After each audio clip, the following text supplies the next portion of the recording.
Hey, we're back. Last week you heard us talk about love. This week we're talking about technology, friend or foe. We're going to have a lot of topics over several episodes, so we appreciate your ideas if you got something for us to talk about. But today's topic is technology.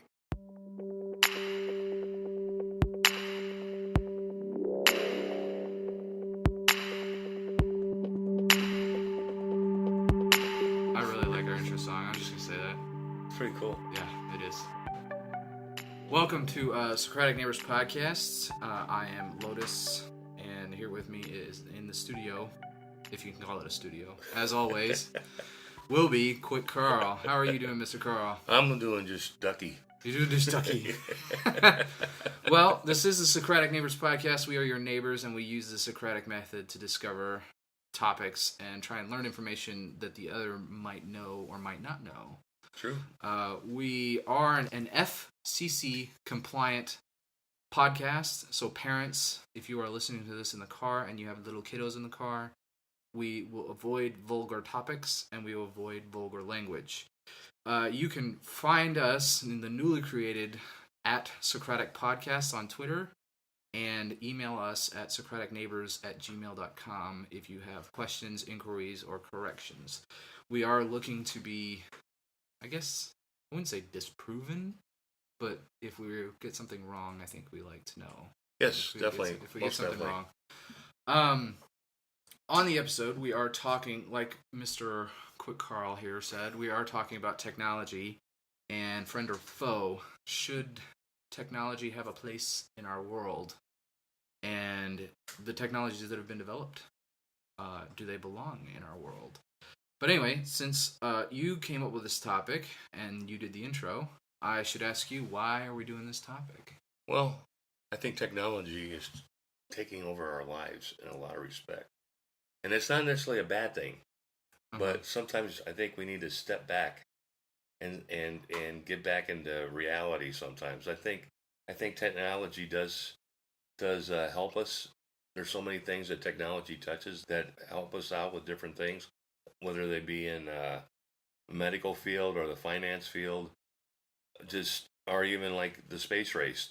Technology is good in a lot of those areas, but it's also, I think, intruded on our being because we become slaves to our technology, and I like to see people just take a step back and say, hey, I can devote this much time to technology because when it helps me, or I want to enjoy it, or it's like I want to get back in the real world once in a while and start doing other things just so I'm not letting technology run everything that I do. Are you specifically talking about more the digital age technology, or because technology has been in existence throughout mankind?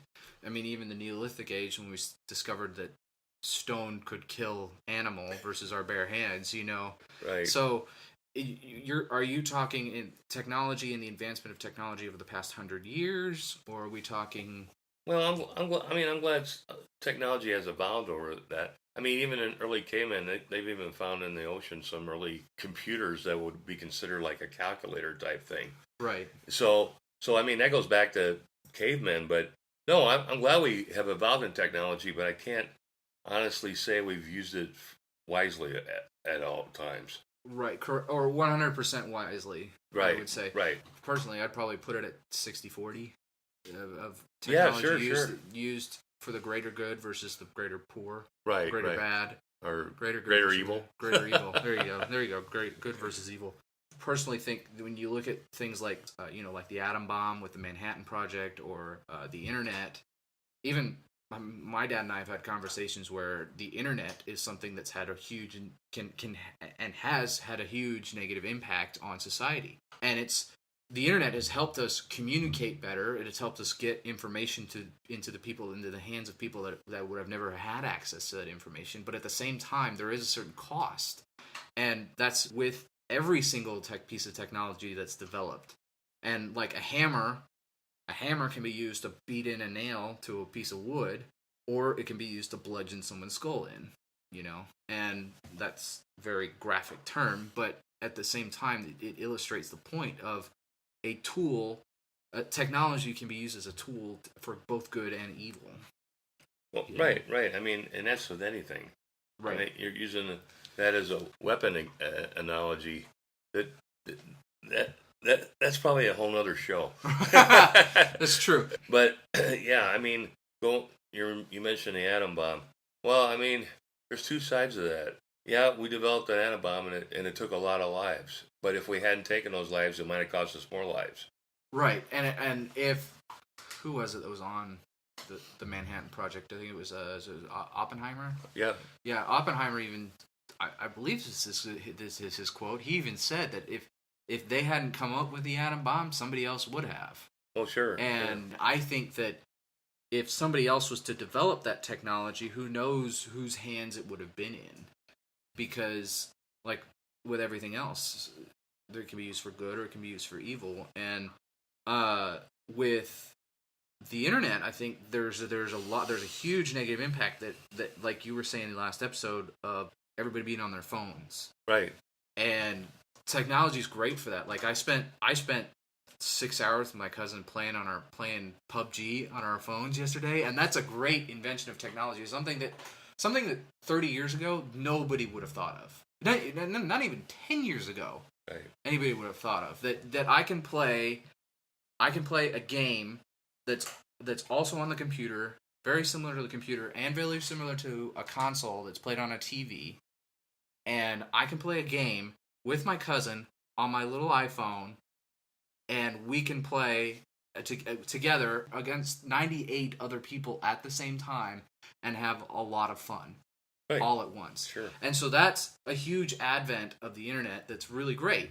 But on the flip side, we're constantly also checking Facebook and Twitter and LinkedIn and seeing whose lives are better than ours and constantly comparing it to each other. So there's a huge psychological effect that entails with that. And even they were talking about, there was something on Psychology Today that talks about the negative effects of addiction with social media, because some psychologists are starting to recognize social media as an actual addiction versus just alcoholic addiction or smoking or things like that. The more common addictions, I guess, versus social media, the actual social media addiction. And there is a certain amount of things that happen with somebody that is addicted to that. Oh, sure. It can consume your life very easily. Very easily. And you know, it's amazing that little phone has probably more computing power than a data. Well, the NASA, this thing has more computing power than the NASA supercomputer that sent Apollo 11 to the moon. Yeah, that's what I meant to say. But yeah, I mean, it's just amazing, and it's probably going to continue to evolve even more. Right. So we probably haven't had our socks knocked off yet. There's probably going to be a lot more down the road. Oh yeah. Well, and I'm sure that when I'm your age, there's going to be lots of things that I never would have thought of would have happened, and just like you probably never would have. Well, I'll just give you an example. I don't think when you get my age, I think there'll still be libraries, but you'll just walk in and say what you want, and then a hologram screen will come up, and that'll be your book. I don't know, man. Libraries are pretty popular. Libraries are still pretty popular. Yeah, but you know what? But that's only because they're archiving a lot of old books. That's true. That is true. Yeah, because if you look at it now, I mean, they still publish books, but a lot of them are going digital. And because of that, issue is this looks like the newspapers. It's a media that's still going to stick around for a while, but I think eventually it could just fade away. And that's one area where I'm comfortable reading the newspaper, but technology is kind of taken over those types of medium where I can just go on the internet and look at it. Yeah. And so I'm not physically all the time going into like a bookstore or the library because, I can just pop it up on my phone or whatever and read the same book or look at the same newspaper.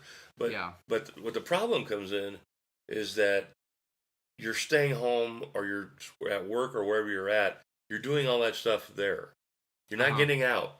And so when you're not getting out, you're not experiencing the rest of the world around you. You're zoned into what you're doing. People that stay on, that are addicted to what you were saying earlier, a lot of them have let that become their new life, their new hobby. Uh-huh. This is it. I like doing it, and I'm going to keep doing it. Right. But everything around them is they're oblivious to. Now you can get your news while you're online and not be oblivious to maybe what's going on outside, but you're not experiencing it physically. It's like virtual tours. With a particular, like just for example, apartment complexes.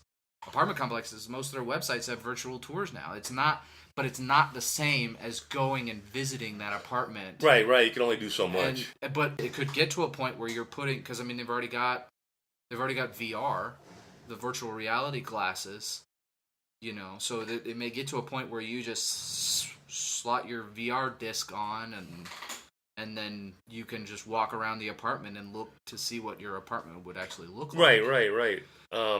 And something else too about some of this technology, like these self-driving cars. There was recently a person that got killed from one of those Uber self-driving cars. Right. And to me, I don't know if that's technology I want, because I want to be in control. I can understand where a car could stop suddenly if you're going to crash or it kind of takes over a little bit. But in this case, that didn't happen. Right, and I read up on that. There's quite a few websites that I go to, websites and shows that I watch that give different perspectives on, and I believe it was Mark Levin that said the biggest problem he had is that the pedestrian was crossing at an area where there was not a crosswalk. They're crossing almost a 4-lane highway, and that's not that people should go around and hit pedestrians because they're on 4-lane highways, but at the same time, there's a certain amount of liability that can happen because the lights on the car were clearly on. So if the pedestrian had any common sense at all, they would have known to wait until No. So there's a certain amount of liability that falls upon the pedestrian to be more aware of when and where to cross. However, I do agree with you that the technology of self-driving cars is not there yet. And as there was an economist that pointed out that machines are better at doing things because they're driven to do a single task. And even if that task requires multiple inputs or complex systems, they're built to do a single task. And so they're going to do the single task well. Once self-driving cars get to a certain point where they are to the equivalent of what a human being would be, then I could see the technology giving a greater good. And I don't see self-driving cars completely replacing human-driven cars, but at the same time, I see a huge market for it if the price point on them was to come down, because it's going to be at least $75,000 for one at the bottom line. Right. Getting back to the person. If you're driving a car, though, you might be a little more aware of what's like a person coming from this side, where the car wouldn't see it until it's right on top of it. Okay, that person did take a risk. Yes. But suppose they're mentally challenged and they didn't realize that they were crossing. Which, according to the dental records, that this person was. Okay, so in that case, you could still hit them without you having an automatic car. Mm-hmm. But your odds are probably cut down some because you can react to the point where, I see something over here coming this way that the car wouldn't have picked up if it was automatically driving.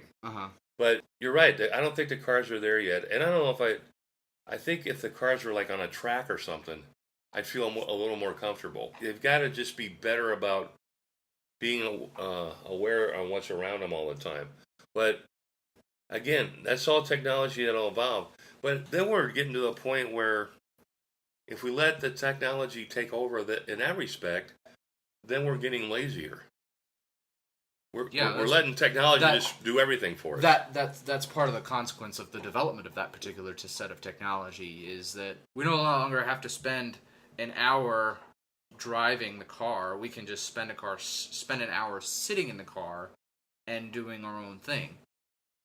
The problem I had with the driving car and the woman that was actually in the car, supposed to be monitoring the car, she was on her phone, and so I think there is, because the report she had given is that there was no space for her to stop, because by the time she saw somebody, and the car was already stopping by the time she saw somebody. Right. So I think that there was just a blind spot of where the detection happened. And so the car decided to, instead of swerve, because a human being would have swerved, I think. If a human being was paying attention and saw it, it would have swerved out of the way. And I think it would have been fine. Right. Because I didn't see any other cars coming the other way, and I didn't see any of the cars in the other lane. And so, I mean, it's just when I watched the footage, it was just the camera to the front. Right. And so that's all I saw. However, I think that the car decided to brake and hit the person rather than slow down and go around. And I think that was probably something that could have been programmed into the car, but wasn't programmed in the car, or the car didn't feel that was a safe maneuver for some reason. Well, you hit on something when you were saying what you were saying. You would feel comfortable at some point when the car was driving and you could sit in the car and do your own thing. Well, her thing was looking at her phone. Right. And that's not right. No. If you're going to sit in the car, you're supposed to be paying attention. And she wasn't. So I think what's going to happen is if you're letting the car drive, you are going to get complacent. Yeah. And that's something that you gotta visually stay on. And if you're going to do that, you might as well be more in control of the car. I agree, and that's why I would be very heavily resistant to buy a self-driving car. Right. Just because I like the focal point of that attention. My commute is 32 minutes or so, because the only reason I know that is because of the little monitoring stick that's in my car for the insurance company. Yeah. My commute is 32 minutes long, so I use that time to listen to a podcast, to focus on what's happening at work, what work's going to be like. I've already checked in on what my workload is going to be for the day before I've gone in there, so I'm thinking to myself what's going on. And so I use all that time to process in my head, but at the same time, my attention, it seems like all these processes are happening, but they're in the back of my mind, and the focal point of my attention is the stress relief of driving a car. Right. And there is a certain amount, for me, there's a certain amount of stress relief in driving a car. Right. But I think you hit it, because I even fall into this category. You're thinking about other stuff while you're driving. Yeah. You are paying attention, but you're not seriously paying attention like you should. Correct. Be, because your mind is going in different directions. So I would embrace technology in a car that might help you a little bit. Like if you're not like braking right away if you're getting too close and you're thinking about work, or you're listening to your podcast and you're into that. Even though you're watching the road and you're driving, you don't have that driving doesn't have your 100% divided attention. And it doesn't for me either. I'm just as guilty of it. And I'm sure everybody that's ever driven a car is certainly guilty right, of because that. Especially if you take a long trip, it's boring.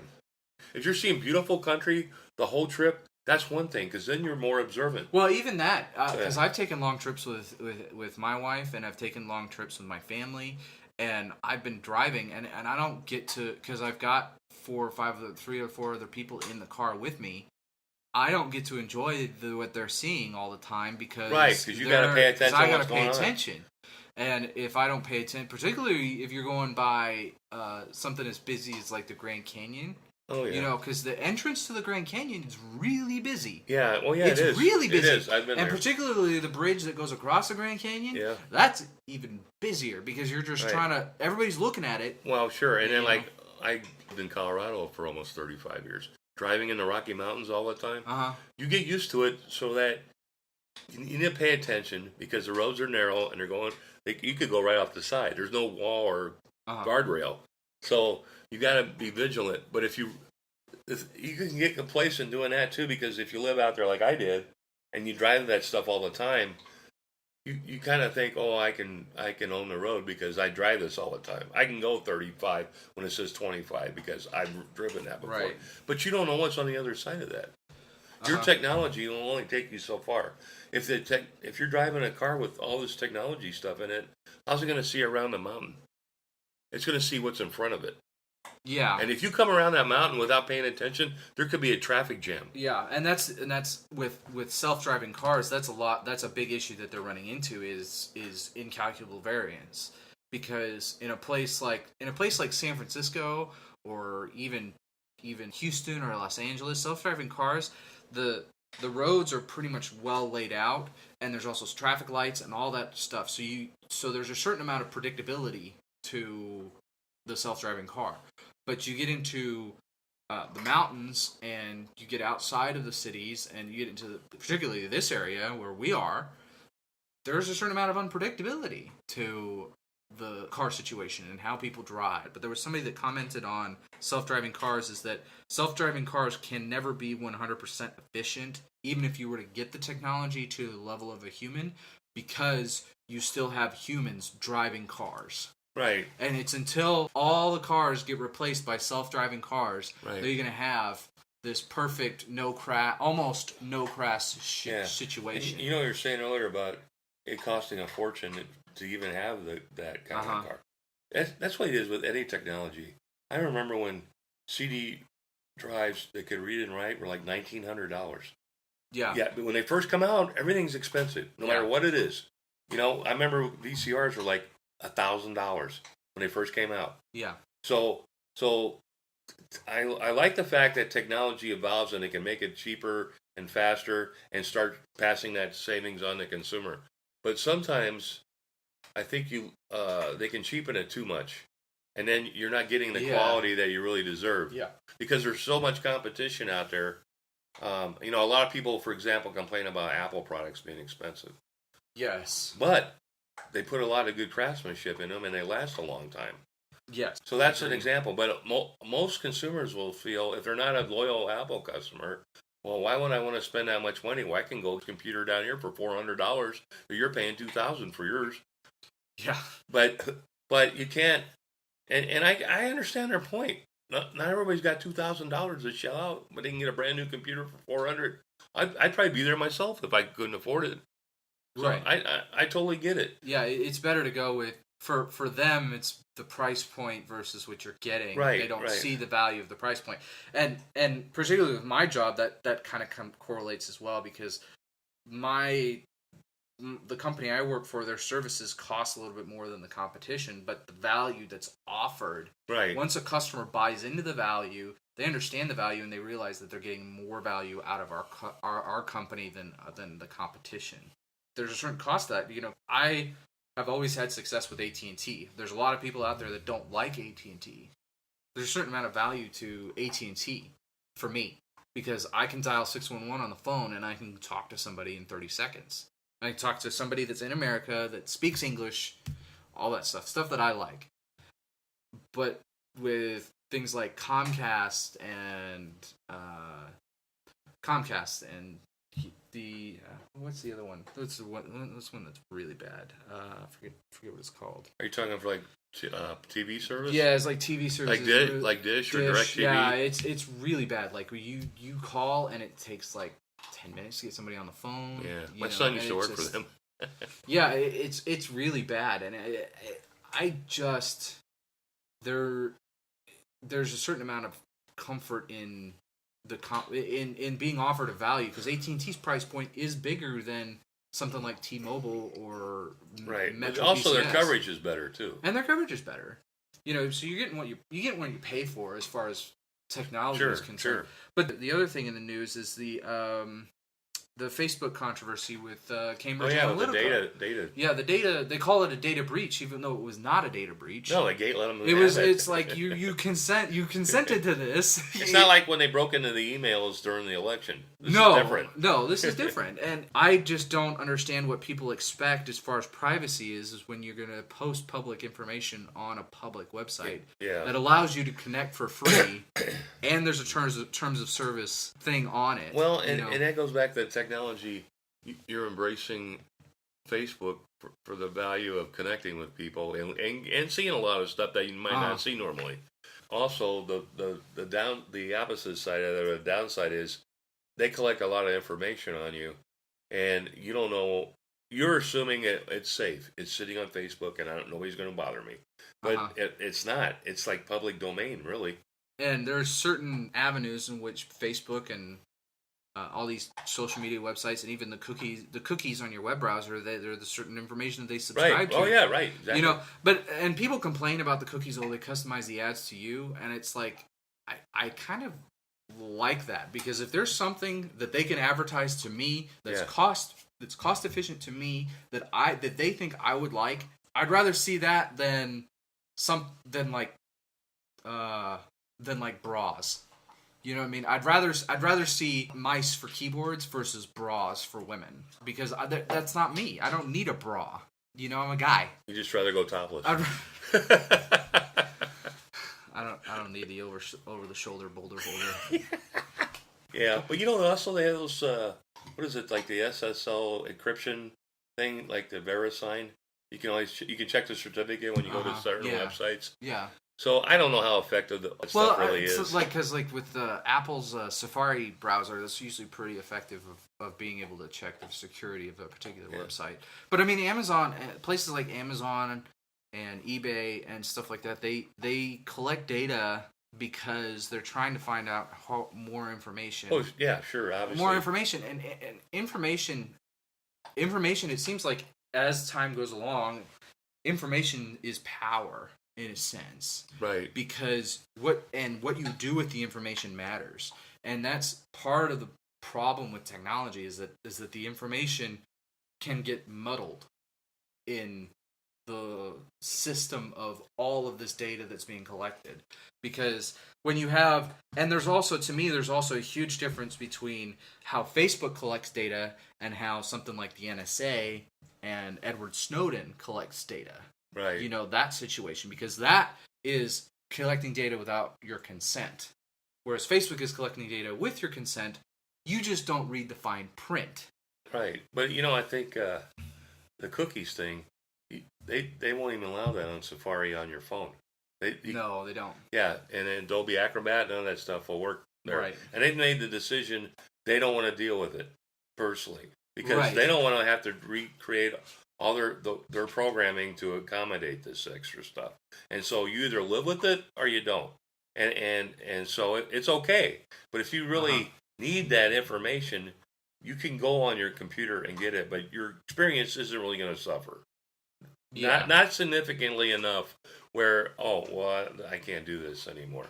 But the security thing, there's no way you're ever going to be 100% safe. It's just the internet is so vast that you got to be vigilant on what you share and don't share. But it's hard because, like you said, they collect so much information about you when you go to other stuff, and then you see those ads. It's like, how does this place know that I wanted that? I was buying that, or I'm interested in that.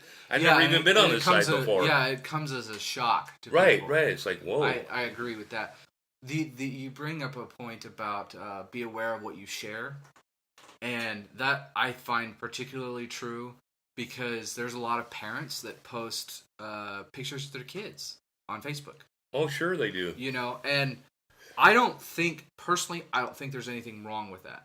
I don't think there's anything wrong with that, because you are a parent. You are in charge of your kid. You're proud of what your kid is doing, what they're accomplishing, and things like that. Yep. But for me, I don't plan to put any pictures of my kids on Facebook or social media, or any sort of social media, because I would like to give them the opportunity to choose whether they want to be on the internet or not. Right, I understand that. When they're real little kids, they can't make that decision, obviously. No, obviously not. And then the problem that I run into is, if I'm not on Facebook, I can't see pictures of my grandkids, because the parents are at this point where, well, we post everything on Facebook, so why don't you come to Facebook and see it? Well, I don't have Facebook. I don't get on Facebook. Well, if you want to see these pictures, you're going to have to get on Facebook, because we're not going to print out 150 pictures and mail them to you. So this is a dilemma where you could set some parameters, like only certain people can see certain things on there. Yeah, but even that. I know it's not foolproof. But it's not. Even and that some pedophile could just go in and copy that picture and post it on their website. Right, and I that's why I have a problem with it. But I'd rather directly send it to via email but or via text. How do you get your family on board to say, well, you guys shouldn't be putting these pictures on here. So I can do two things. I can tell Facebook to take it down because they can't put something. No, but I'm saying if they put this on their Facebook page and you're not on Facebook, you're not going to see those pictures. So you want them to put them on there so you can see them because that's the only place they're going to put them. Well, if okay, this is a bad example, but if my sister didn't know that I didn't want pictures of my kids, if Mrs. Lotus and I have kids, and Mrs. Lotus and I make this rule of we don't want our kids on Facebook, and until they're old enough to decide for themselves if they want to be on the internet or not, then from then on we can put them on the internet because they're already on the internet. But until that point, we're not going to put pictures of them on the internet because we don't want that getting out there. And we want to be able to protect our kids because we don't plan to give our kids phones or anything like that, similar to how I was as a kid, until they're turned 15, 16, 17. It's going to be really rough, and it's going to be rough for them, but they have to understand. No, I understand it. That's a good rule, but in this day and age, it's almost impossible. That's what I've been told is it's going to be almost impossible. And you don't know what your thinking's going to be in 15 or 16 years. My mind could change. Right. But this is where she and I have agreed, because this is like I told you last time, we're on the same page when it comes to raising kids, and she and I have agreed this is a line that we're not gonna cross. Well, that's good though. So I think that there's a certain amount of accountability when it comes to that, as far as making sure that your pictures of your kids don't end up where they shouldn't end up.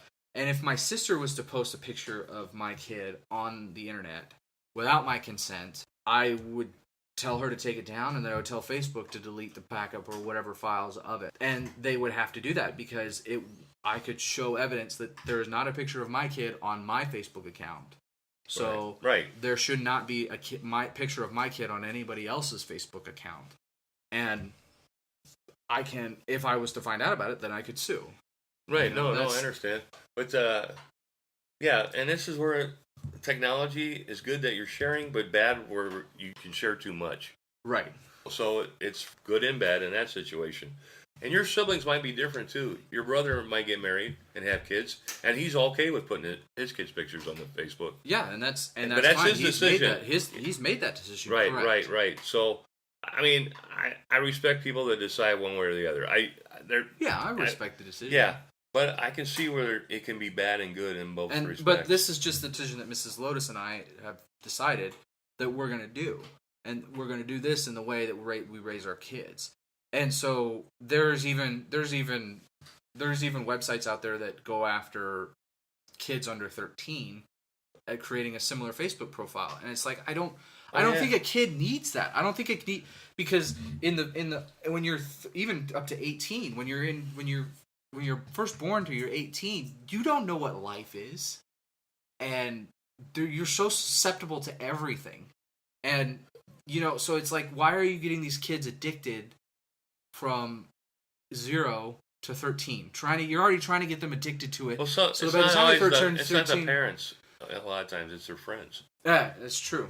Yeah, it's peer not pressure. Yeah. Yeah, you could have all these rules in place as far as their technology goes. Whether it's good or bad, that's your rule. But the minute they walk out that door and go to school or go out and hang out with their friends, they're exposed to a whole bunch of stuff you don't even know about. They're not going to tell you everything. No, and they aren't. And that's a difficult thing to overcome. Then they're going to come home and say, "Well, all my friends have a phone." So then then you're the bad guy. But I'm not saying you won't give in to them, but they're getting pressure now. They're transferring that peer pressure onto you. I made that complaint to my parents because when I was a kid, when I was like 12, 13, all my friends started getting cell phones. They started getting Razors and flip phones, and they were texting each other, and I didn't have any of that. And my parents were like, "No, your job is to study, not to be on a phone, to study." And the most advanced thing that I had as a kid was a TI-83 calculator. You know, I remember those. And even I figured out how to message other people once you could. And they were like $1,000 too when they first came out. Yeah, when they first came out. But now that like my parents bought one that was $350 at the time. Now they're like $100. Now you can buy one for $150. Okay, less than that. All right, so you went through this. Okay, Now looking back on it, you still wish you would have had a phone and all that stuff when your friends did? No. So now you're looking back on it. Looking back on it, it would have been a distraction. It would have been a distraction. So now you're okay. They made the right decision in your mind, or you're thinking, I still wish I would have had one. No, I think they made the right decision. Okay. I honestly think they made the right decision because there were a lot of kids that would just get into trouble over phone, and there was a lot of phone theft. Oh, I'm sure there was. You know, that was the other thing. It's just like anything. Something else to worry about. You know, technology's good, but it becomes bad when you abuse the power. Yeah. And it can happen on an individual basis. Yeah. And it can happen in the government. They abuse power all the time with listening and eavesdropping and all that stuff. I'm not saying we don't need that stuff. We need to be sharp, and we need to know what other countries and things what they're up to. We can't just get complacent either. We have to be proactive when it comes to that stuff. But sometimes I think they invade too much privacy on Joe Blow and his family, like just regular people that are out there, like you and me. And Big Brother's listening all the time. It's like, yeah, I think you need to pick and choose your battles where you want to do that. And I don't think I need to have Big Brother constantly watching me.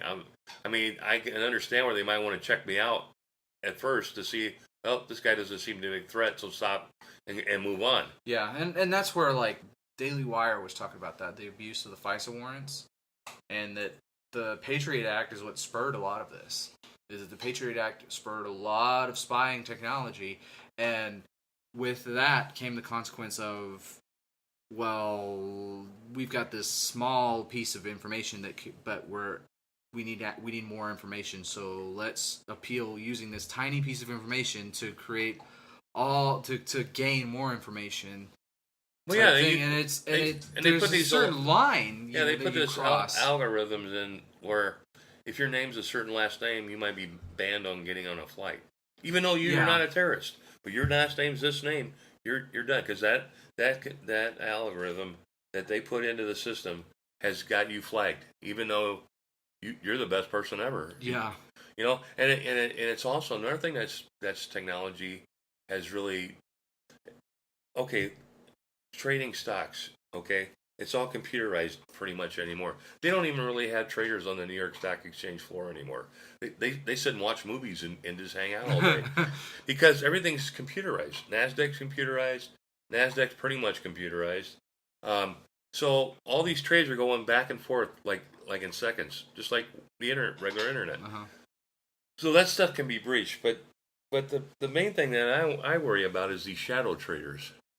These are the guys that have set up these algorithms and these programs to trade all day long, and they're not doing anything. They're not monitoring it. It's just like the self-driving car. It's driving. You're doing your own thing. So they set these things up, and they're supposed to be to make you money. But so they flip the market. If they have that program and that formula in there, and it says this stock is when it hits this amount, we sell it automatically, even though it may not be a stock you want to sell. They just do it because the program's telling them to do it. Right. So they just do it. Well, that moves a lot of markets, just based on what they programmed in there.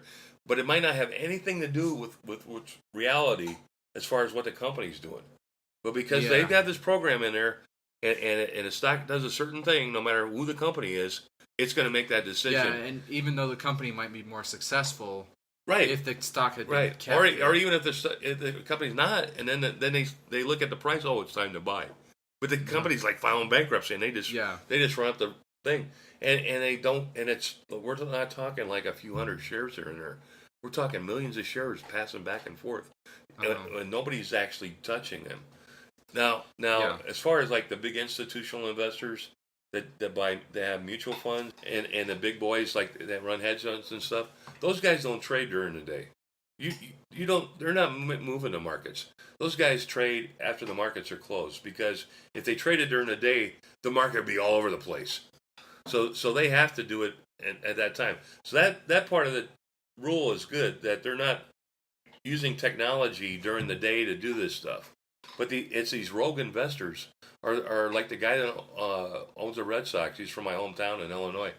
He came up with a program that made him billions on selling to investors because he came up with a formula that would help them trade stocks all day, and they don't have to do anything. So I think that's technology that isn't necessarily good. I mean it's carried it too far. I like the fact that the trades are made quickly, that technology, but I don't like the fact that, and I get the news right away. I like that part of the technology. I want to be informed, so I want all that technology, but I don't want a computer moving the markets all day. Yeah, out of human control. Right, into right. More artificial intelligence. So you got good technology here, but you got bad technology there. So that's a full, and this is a friend. What do you think of the Turing test? What do you think of the Turing test? Do you know what the Turing test is? What? You don't know what the Turing test is? So the Turing test is if you were to create a robot, and the robot you emotionally would not know the difference. You would know in your head that this is a robot, but you would emotionally would not know the difference between it being a human or a robot. Did you ever see Ex Machina? No. No. But you say like you know in your head it's a robot. Then why in your head? Because the robot would then it's basically a robot that would be very self-aware and would not want you to turn it off. So it have real high artificial intelligence. Really highly intelligent artificial intelligence. To the point of a human being. I think. What do you think about that? I mean, do you think? Well, just being in that situation. I mean, did you watch Lost in Space when it was? It was way before your time. Yeah, it was before. But you saw reruns probably of Lost in Space. Yeah, I saw a couple. Okay, well they had the robot. Danger, Will Robinson, danger. Right. Yeah. Okay, but he had conversations with everybody. Yeah. And he got emotionally attached, and young Will Robinson did. He got emotionally attached to him, so that he knew he was a robot, and he knew he was mechanical. But at the same time, he considered him part of the family. Like, big example, Data from Star Trek Next Generation. Oh, Star Trek, yeah. Data, yeah. I mean, yeah. He's a like a droid. He's a droid. Yeah, he's a droid. But he's not capable of emotion. Right. And my mom was talking about the difference between Spock and Data because there is a correlation. Spock doesn't have any emotion either. But Spock but he's a Vulcan. He's not a robot. He's trying to fight, but he's half human. He's trying to fight his emotions. Yeah, because his mother's human. Right. Spock is trying to fight his emotions, whereas Data is trying to learn his emotions and learn what they need. Because he's been totally programmed. Right. Where Spock would be, technically he's programmed from both parents. His dad is a Vulcan and his mom who's an Earthling. Uh-huh. So that genetic makeup has programmed, but they still have to train him too because he can think though. He's very smart and he can let emotion get involved if he needs to. But Data can't because like you said, they're trying to introduce that to him. Yeah. And so I mean, do you think that a robot with the ability to think like a human being with emotion and things like that, do you think that would be a good thing? I don't know why we need that. I mean, it would. Would it help you be attached? It would, but there would be good and bad. Number one is that a robot would be able to, the robot would be able to empathize with situations. So particularly like when it comes to dealing with human psychology. So somebody that's more violent that requires specific type of psychotherapy.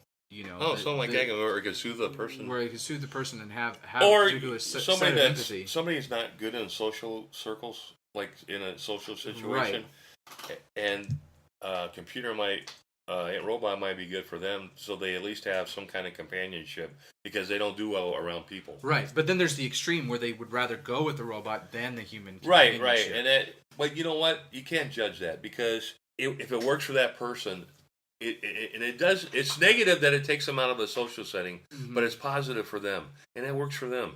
So it's like we can't really judge what works or doesn't work for that person. And if they're attached to a robot, it's like, oh, well, I'm not going to judge that person because he's attached to a robot and he should be out talking to people. I don't care that he's emotionally attached to the robot. I just think that a human should prefer human contact. They should, but we can't make that decision for somebody. No, I'm not saying. Yeah. I'm not saying that, but I'm saying it's like people now preferring to watch lewd images and pleasuring themselves versus going after a real woman. But sometimes the problem with that is they might not have trouble talking to women or a man. Both sexes, women or men. Right. They might not have trouble, and then if they do have trouble, this could be their only outlet. But if they don't have trouble and they can intermingle with the opposite sex, or if they're gay, the same sex, they might still find themselves like unattractive or nobody wants them anyway because they go out and it's like, well, I've tried to talk to all these people and I'm not getting anywhere, but so I have to go home and pleasure myself. But I don't think that's a good excuse to do it though. I think the benefits of But then again, you're going back to everybody thinks different. Oh yeah, true. And the way you think and the way I think doesn't matter to somebody that thinks that. Right. Yeah, I and see, there's a situation with technology. I guess that is a bit of a judgment. And we're back with technology because, are you going to use porn sites for your pleasure? That's a technology thing that's real big because you can just go on the internet and look at porn. You could just do that because that technology's out there. But if you choose not to, that's okay too. You don't. Yeah. I mean, I'm not advocating it. I'm just saying. That's your choice. I'm not going to condone anybody. Yeah, I'm not going to condone it necessarily, but I'm not going to judge you because you do it. Yeah. If you want to judge somebody because they do it, that's your call too, because that's your choice. Because again, we all have our own thoughts about that, and nobody's alike. And you can't you can talk to somebody and tell them your opinion, but is it really right to sway them to your way of thinking if it's not affecting you? But it doesn't affect me necessarily, but there are big negative impacts to that. Well, sure there are. And that's where I'm coming from. It's not from a judgment standpoint. Yeah. It's not the individual, but it's the individual that creates more individuals, because if somebody's inclined to do something like that, and they firmly believe that they're going to do that's a good thing to do, then they're going to spur other individuals to do that. And maybe while there's a certain amount of individual responsibility, and while there's a certain amount of individual accountability, I might think that lewd websites are a bad idea, that somebody else thinks that they're a good idea. I am going to encourage people not to visit those websites, whereas that person who enjoys those websites, who finds that to be a good avenue, might encourage other people to do it. But they might just keep it to themselves. That's true, too. Because I mean, I don't know if I'd want to go out and tell people, hey, I do this. So I'm not like out there recruiting people. Either way, like you said, you're against that kind of behavior, but I'm not going to preach it down somebody's throat. I'm not going to say... Yeah, I mean, you and I both know somebody that would do that.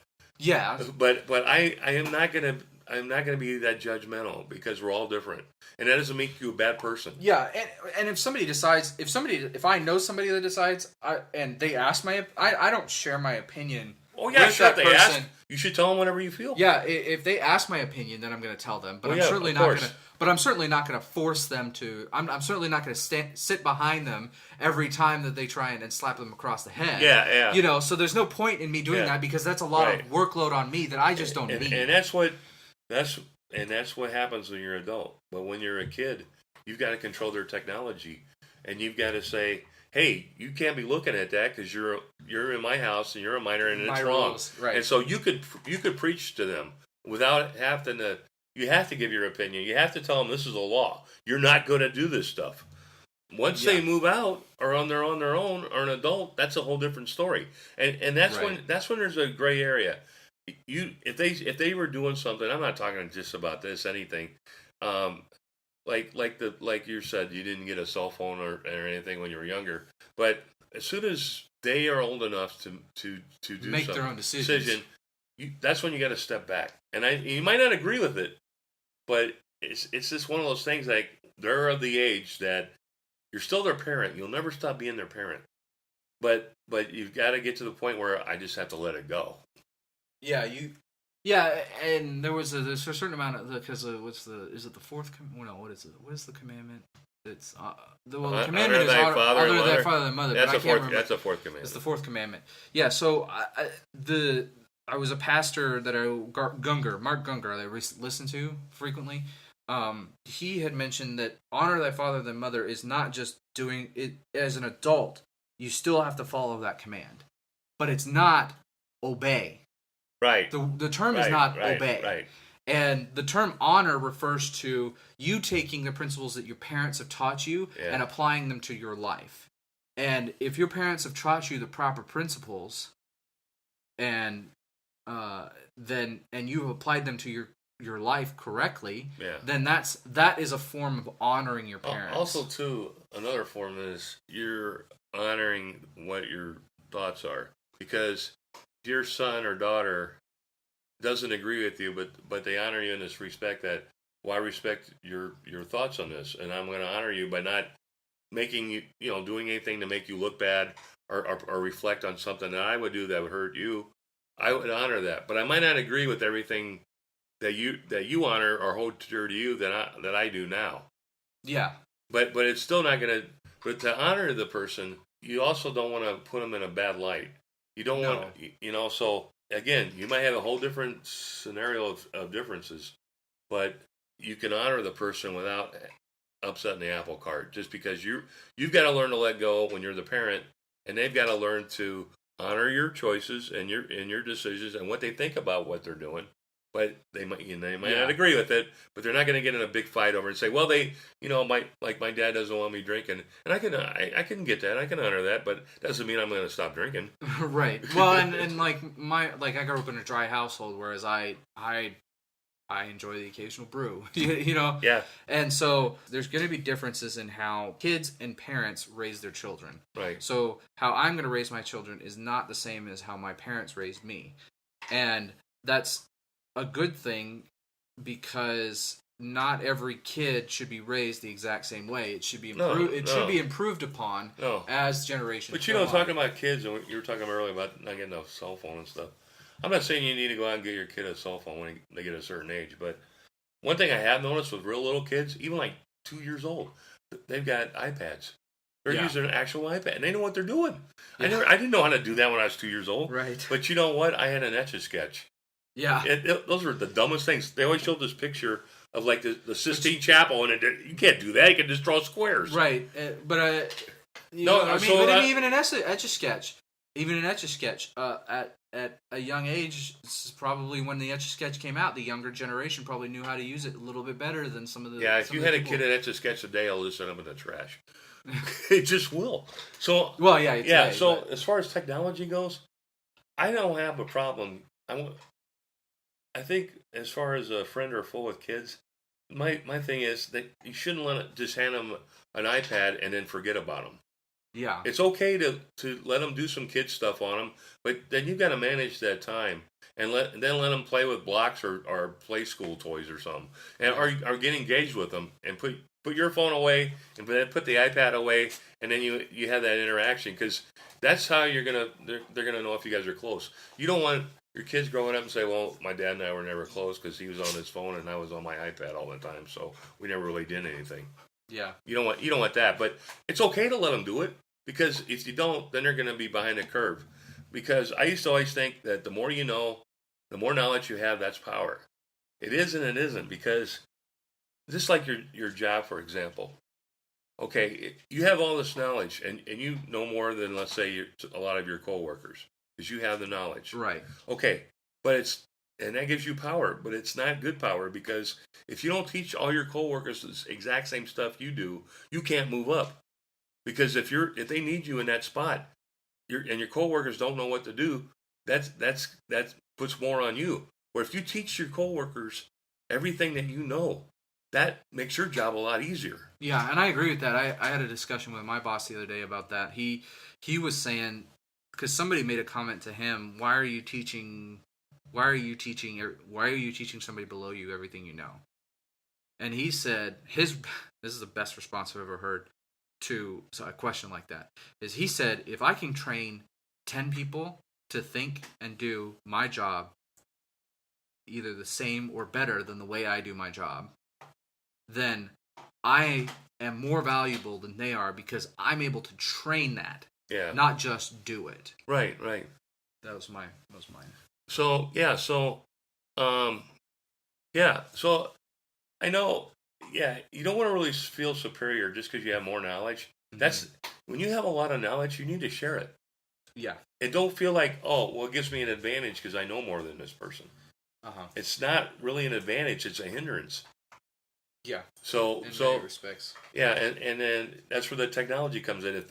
Especially with your kind of job where you're using a lot of equipment, that's knowledge that you want to convey to people that you work with or work for you. Right. Exactly. Oh, so we're at 1 hour right now. Okay. You want to keep going? I mean, we can, or you want to submit? We could. This is one of those subjects we could talk hours. Oh, about. We could talk for. So maybe we can make it like into a part series. Yeah, we can make this into a series. I think we'll definitely. This is definitely one of the topics that we'll come back to. Yeah, we might not do it like the very next one, but no, yeah, but I could definitely come back to this. Sure. The consensus for my summation. I'll go first since this is your topic.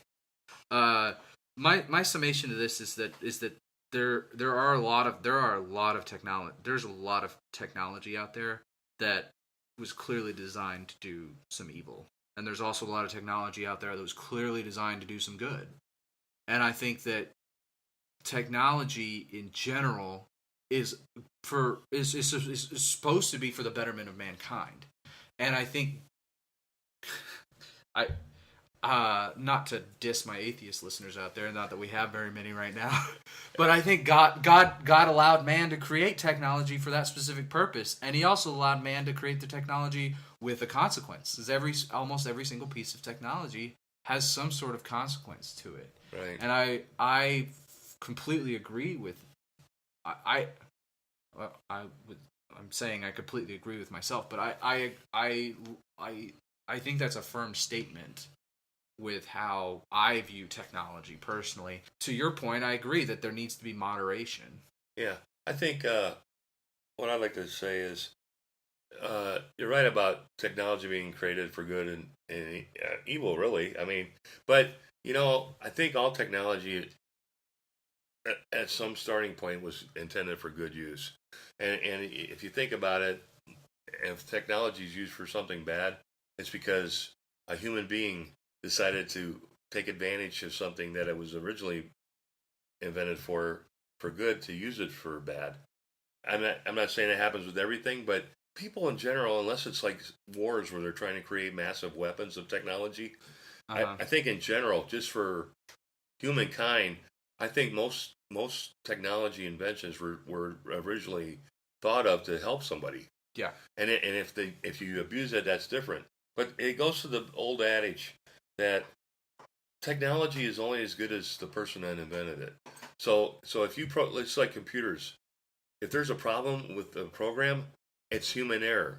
It could be technology, but it's still human error because they're the ones that created the technology. No matter what technology we have, there's always a human behind it, and there's a human using it. And whether they use it for good or evil, that's what you gotta look at. So, but yeah, we should definitely come back to this topic. Yeah, we definitely should. I think we can do several. I think we should. I think before I do the closing statement of Twitter handles and stuff like that, name a piece of technology that you think is that has done far more good than harm. Far more good than harm. I would probably say the paddles to jump your heart. The AED paddles. Yeah, defibrillators? yeah, the defibrillators, right? Yeah, that's a good one. And I have a heart issue, and I'm in defib a lot. So that to me is a technology that was created that has definitely been used a lot to save a lot of people. A lot of lives. I agree. I was gonna say in-house plumbing. In-house plumbing? Yeah. Yeah, you like that technology? I like that technology. That's true. We don't have to go to houses. Right. Yeah. But yeah, I think this is a very good topic. I'm very impressed I'm very impressed with the conversation that we got through this. And this conversation kind of went unlike last time where it went a different direction than I thought it would. This conversation went. Well, we got into some other topics like the Bible. That's okay. We got in the Bible, but that's all right. That's okay. I mean, it's okay to branch off if it all comes back around. It all comes back around. We're the tree. We're the tree of Socrates. That's right. But anyway, this has been episode 2 of the Socratic Neighbors podcast. We hope that you enjoy. Again, email us at socraticneighbors@gmail.com. We do accept invitations to high-class parties, even though we only dress in shorts and t-shirts. But you can email us at socraticneighbors@gmail.com. Follow us on Twitter at Socratic Podcast. Please subscribe to the iTunes podcast, and we are still getting on Google Play. I haven't seen a confirmation on Google Play yet. I don't know if you have. I haven't seen it. But we are on iTunes and YouTube. YouTube, we are listed as Socratic Neighbors Podcast. So we don't have any fancy videos right now. We just have a loop. I think as we make more money with this podcast, not that we are. I think as we make more money with this podcast, we'll probably wear suits and ties and be an actual video. And Speak for yourself. Yeah. Maybe it'll just be me making funny faces.